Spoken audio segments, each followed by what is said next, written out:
Pemirsa, akses jalan penghubung Banjardinas Bingin menuju Tegal Langlangan, Desa Datah, Kecamatan Abang, Kabupaten Karangasem putus akibat diterjang luapan air sungai setempat pada Kamis 9 Januari.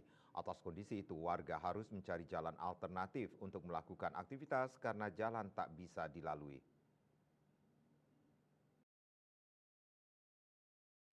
BPBD Karangasem Ide Bagus Ketut Arimbawo pada 10 Januari mengungkapkan kalau akses jalan penghubung Banjardinas Bingin menuju Tegalanglangan, Desa Datah, Kecamatan Abang, Kabupaten Karangasem akibat air sungai di wilayah tersebut meluap akibat hujan deras.